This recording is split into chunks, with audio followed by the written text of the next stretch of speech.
स्वागत करते हैं एक बार फिर आपका हमारे YouTube चैनल नॉलेज इन्फो में। आज हम आपको बताने जा रहे हैं महाराणा प्रताप की सूझबूझ और वीरता के बारे में। तो चलिए चलते हैं अपनी वीडियो की ओर।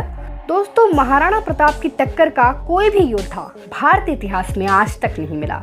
महाराणा प्रताप ने राजस्थान में राजपूतों की शान को एक ऐसी ऊंचाई दे दी थी जिसकी मिसाल पूरी दुनिया में नहीं मिलती। मेवाड़ के राजा महाराणा प्रताप ने जिंदगी में कभी किसी की गुलामी स्वीकार नहीं की और उन्होंने पूरी दुनिया को दिखा दिया कि वे महाराणा क्यों कहे जाते हैं। उन्होंने कभी मुगलों के किसी भी तरह के प्रस्ताव को स्वीकार नहीं किया और मेवाड़ से कई गुना ताकतवर मुगल सम्राट अकबर के साथ संघर्ष करते रहे। महाराणा प्रताप का जन्म 9 मई 1540 मेवाड़ के कुंभलगढ़ में हुआ था। उदय सिंह द्वितीय और महारानी जयवंता बाई के सबसे बड़े बेटे महाराणा प्रताप के महावीर युद्ध और रणनीति गुणों में दक्ष थे।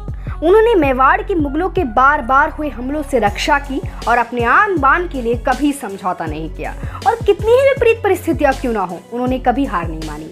महाराणा प्रताप को अपने पिता की गद्दी हासिल करने में अपनी सौतेली माता रानी धीरबाई के विरोध का सामना करना पड़ा। वह चाहती थी कि गद्दी उनके बेटे कुंवर जगमाल को मिले, लेकिन राज्य के मंत्री और दरबारी राणा प्रताप के पक्ष में थे। इसके बाद जगमाल ने गुस्से में मेवाड़ छोड़ दिया। वो अजमेर जाकर अकबर के संपर्क में आए। अकबर ने उन्हें जहाजपुर की जागीर उपहार स्वरूप दे दी। महाराणा प्रताप को भारत का सबसे ताकतवर योद्धा माना जाता है। उनका कद 7 फुट 5 इंच का था और वे अपने साथ 80 किलो का भाला और 2 तलवार रखते थे, जिनका वजन करीब 208 किलो हुआ करता था। उनके खुद के कवच का वजन 72 किलो था। कहा जाता है कि उनकी तलवार के एक ही वार से घोड़े के 2 टुकड़े हो जाया करते थे। 18 जून 1576 के हल्दी घाटी में हुए युद्ध से पहले अकबर ने महाराणा प्रताप के पास 6 प्रस्ताव भेजे, लेकिन महाराणा ने अकबर की अधीनता में मेवाड़ का शासन स्वीकार नहीं किया। इसके बाद अकबर ने मानसिंह और असफ खान को महाराणा प्रताप से युद्ध के लिए भेजा और साथ में एक विशाल सेना भेजी, जो महाराणा प्रताप की सेना से कई गुना ज्यादा थी। दोनों सेनाएं उदयपुर से 40 किलोमीटर दूर हल्दी घाटी में मिली थी। महाराणा प्रताप ने अकबर को कभी मेवाड़ जीतने नहीं दिया। कहा जाता है कि इस युद्ध में जीत तो मुगलों की हुई, ऐसा भी कहा जाता है कि वास्तव में जीत किसी की नहीं हुई और महाराणा प्रताप ने मुगलों की नाक में दम कर दिया था।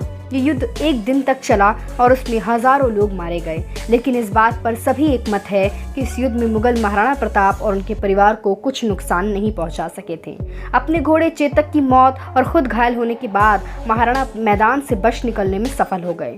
गुरुदेव रविंद्रनाथ ठाकुर के बारे में कुछ खास बातें। हल्दी घाटी के युद्ध के बाद महाराणा प्रताप को बहुत संघर्ष का जीवन जीना पड़ा। उन्होंने अपनी सेना एकत्रित कर छापामार रणनीति अपनाई और अपने दुश्मनों को चैन से नहीं रहने दिया।